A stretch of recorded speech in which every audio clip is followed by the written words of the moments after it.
మస్జిద్లో ఇలాంటి అపవిత్రం ఒక చిన్నపాటి చోరీ జరిగితే ఇలాగే మాట్లాడతాం. ఎందుకంటే మీరు మాట్లాడరు, ఓట్లు కదా అక్కడ.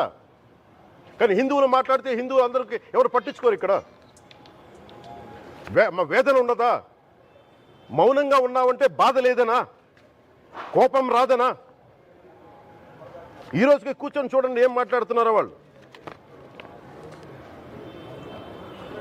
ఆయన వాళ్ళ లాయర్ అంట, ఆయన ఎవరు, ఏజీపీ అంట, పొన్నవోలు సుధాకర్ రెడ్డి గారు తిరుమల లడ్డుపై ఢిల్లీలో చేసిన కామెంట్ నా దృష్టికి తీసుకొచ్చారు.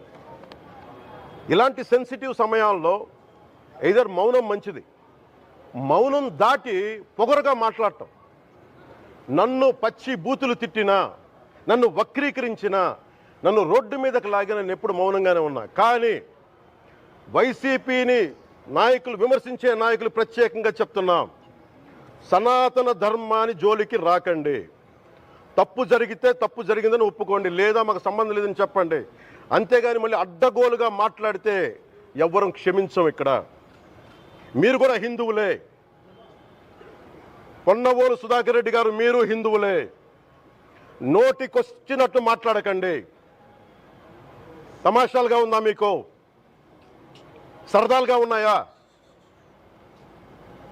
మొన్న ప్రకాష్ రాజ్ గారు మాట్లాడారు నా మీద. అరే నేను మాట్లాడుతుంది ఒక హిందువులు అపవిత్రం గురించి మాట్లాడుతున్నాను. ఇందులో ప్రకాష్ రాజ్ గారికి సంబంధం ఏంటి? ఇందులో నేను ఇంకొక మతాన్ని నిందించానా? ఇస్లాంని నిందించానా? క్రిస్టియానిటీని నిందించానా? ఈ అపవిత్రం జరిగింది, ఇలా జరగకూడదు, ఫుడ్ అడల్టరేషన్ జరిగిందని మాట్లాడుతుంటే దీన్ని గోల చేయకూడదంట. అంటే తప్పు జరిగినప్పుడు మాట్లాడకూడదా? ఒక అపవిత్రం జరిగితే మాట్లాడకూడదా? దేవతా విగ్రహాలను శిరచ్ఛేదం చేస్తే మాట్లాడకూడదా? ఏం ఏం పిచ్చి పట్టింది ఒక్కొక్కళ్ళకి? ఎవరి కోసం మాట్లాడుతున్నారు మీరు? ప్రకాష్ రాజ్ కూడా చెప్తా ఉన్నాను, నాకు మీరంటే గౌరవం, I have extreme respect for you.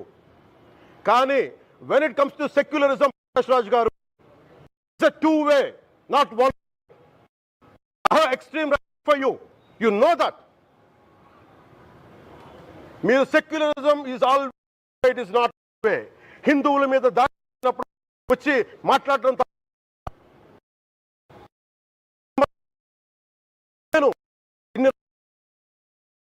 మంది కౌలు రైతులకు ఇచ్చాను, ఎంతమంది ముస్లిం ఇస్లాం రైతాంగానికి ఇచ్చాను నేను. ఇదే ఎన్ని మద్రాసాలకి డబ్బులు ఇచ్చాను నేను, 25 లక్షలు 30 లక్షలు ఇచ్చాను. నేను ఇచ్చినవాడిని నేను. నాకు అన్య మతం ఇస్లాం మీద గౌరవం ఉన్నవాడిని, క్రిస్టియానిటీ మీద గౌరవం ఉన్నవాడిని. చిన్నప్పటి నుంచి కూర్చొని మిషనరీ స్కూల్లో చదువుకున్నవాడిని. నా టీచర్ చెప్పే సూక్తి, తను తగ్గించుకున్నవాడు హెచ్చింపబడిని చెప్పి బైబుల్ సూక్తిని ప్రతిసారి కోట్ చేస్తూనే ఉంటాను. ఇది నా గౌరవం, ఇది నేను చూపించే గౌరవం. మీరు మాట్లాడితే కూర్చొని నేను పాటించే ధర్మానికి అపవిత్రం జరిగినప్పుడు నేను మాట్లాడకూడదు, మౌనంగా ఉండాలి. సెక్యులరిజంకి విఘాతం అంటే ఏంటి? సెక్యులరిజంకి విఘాతం నా ఇంటి మీద దాడి జరిగినప్పుడు నేను మాట్లాడకూడదా? నా ఇల్లు 10 మందికి ఆశ్రయం ఇస్తుంది. నా సనాతన ధర్మం అన్ని ధర్మాలకి ఆశ్రయం అయితే దానికి దాడి జరిగినప్పుడు, దాని మీద అపవిత్రం జరిగినప్పుడు దానికి కూడా మాట్లాడకూడదంటే ఏం మాట్లాడాలి మీతోటి? Prakash Raj garu, you have to learn your lessons. I respect you. It's not just Prakash Raj garu, all the people who thinks in the name of secularism you're going haywire. Let me tell you guys, we are extremely hurt. Don't make a mockery out of our sentiments. We are deeply, deeply hurt. It's not fun for you, maybe it might be fun for you. It is not fun for us. It's a deep anguish, deep pain. Don't you ever forget. Before you come and think 100 times and say, talk about Sanatana Dharma. Enough of this. చాలు. ఇష్టానికి మాట్లాడుతూ ఉన్నారు సనాతన ధర్మం మీద. అయ్యప్ప స్వామి మీద మాట్లాడతారు, సరస్వతి దేవి మీద మాట్లాడతారు. అల్లా మీద మీరు మాట్లాడగలరా? మహమ్మద్ ప్రవక్త మీద మీరు మాట్లాడగలరా? జీసస్ మీద మీరు మాట్లాడగలరా? అందరూ కూర్చొని సనాతన ధర్మం మీద, వినాయకుడి మీద జోకులు వేస్తారు, దుర్గాదేవి మీద జోక్స్ వేస్తారు, సరస్వతి దేవి మీద జోక్స్ వేస్తారు. మా మనోభావాలు గాయపడవా? మాకు బాధ ఉండదా? అందుకే నేను ప్రతిపాదించింది ఏంటంటే, ప్రతి దానికి రావలేకపోతున్నాం. సనాతన ధర్మ రక్షణ board is order of the day. ప్రతిసారి కూర్చోబెట్టి మేము డిఫెండ్ చేసుకోలేం. ఇది ప్రతి సగటు హిందువు తాలూకు ధర్మం. ఇదే ఇస్లాం మీద దాడి జరిగితే ఎంతమంది బయటకు వస్తారు, ఎంతమంది నిరసన తెలియజేస్తారు? రోడ్ల మీదకి రమ్మని చెప్పట్లా. కనీసం మీకు కోపం కూడా రాకపోతే మేము ఏం చేస్తాం? గుడికి వెళ్ళే ప్రతి హిందువు బాధ్యత కాదా ఇది?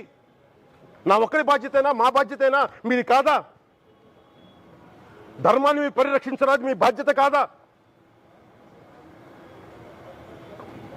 ఈయన పొన్నవోలు సుధాకర్ రెడ్డి గారు మాట్లాడేది, పంది కొవ్వు చాలా ఖరీదైంది, ఆ కొవ్వు లడ్డు నెయ్యితో ఎలా కలుపుతారు? నెయ్యి 300 రూపాయలు ఉంటే పంది కొవ్వు 1200 రూపాయలు. బంగారంతో రాగి కలుపుతారా? ఇత్తడిలో పుత్తడి కలపరు. చెంబు తయారులో ఎవరైనా బంగారం కలుపుతారా? మదమెక్కిన మాటలు పొన్నవోలు సుధాకర్ రెడ్డి గారు. మదమెక్కి వస్తే ఇట్లాంటి మాటలే వస్తాయి. మీరు నా మీద కోర్టులో కేసులు వేసుకుంటారో ఏమి చేసుకుంటారో చెప్తా. మీరు ఏజీపీలు కదా, మీ దగ్గర వేల కోట్ల డబ్బులు ఉన్నాయి కదా, వేసుకోండి కోర్టులో, చెప్పండి. సనాతన ధర్మానికి నోటికొచ్చినట్టు మాట్లాడితే మిమ్మల్ని అందరినీ రోడ్ల మీదకి లాగుతాం, గుర్తుపెట్టుకోండి.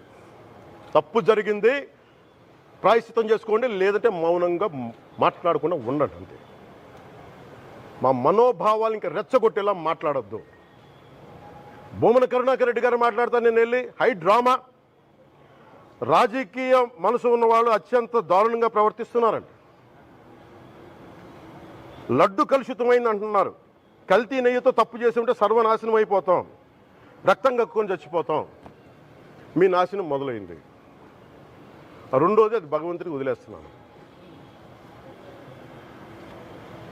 వైవి సుబ్బారెడ్డి గారు విచారణకి రావాలంటే రికార్డులు ఆయనకి ఇవ్వాలంట. మీరు ప్రభుత్వంలో రికార్డులు మాకు ఇచ్చారా? మాకు ఏం మాట్లాడుతున్నారు మీరు? మీరు కూడా విచారణకు సిద్ధంగా అండి. అసలు ఈవో ధర్మారెడ్డి గారు, ఆ మనిషి గాయబ్, ఈరోజు దాకా లేడు ఆయన. ఈరోజు దాకా మళ్ళీ కనిపించలా. ధర్మారెడ్డి గారు, నేను మిమ్మల్ని చూశాను ఆ రోజున. నేను దర్శనానికి వచ్చినప్పుడు మీరు అందరూ ఎలా ప్రవర్తించారో నాకు తెలుసు, నేను చూశా. తిరుమలని ఇష్టారాజ్యంగా చేశారు, అది వ్యాపార కేంద్రంగా చేశారు, ఆధ్యాత్మిక కేంద్రం నుంచి పర్యాటక కేంద్రంగా చేశారు అది. ఇదే మీరు మక్కాకి వెళ్తే ఇలాగే ప్రవర్తిస్తారా? మీరు ఒకసారి మక్కాను చూసి నేర్చుకోండి. ఇస్లాంని పాటించే ప్రతి ముస్లిం ఎంత పవిత్రంగా పాటిస్తాడో చూడండి. అక్కడ అథారిటీస్ని అడగండి. ఒక చిన్నపాటి మస్జిద్కి వెళ్తే ఎంత పవిత్రంగా చూసుకుంటారో చూడండి. ధర్మారెడ్డి గారు, మీరు హిందువులా? మీ ఇష్టానికి మీరు చేసేసుకుంటారా? మీ బిడ్డ చనిపోయాడు, చనిపోయిన కనీసం 11 రోజులు లోపలికి రాకూడదంటే ఈ లోపల వచ్చేస్తారా మీరు? మేము మర్చిపోయామనుకుంటున్నారా?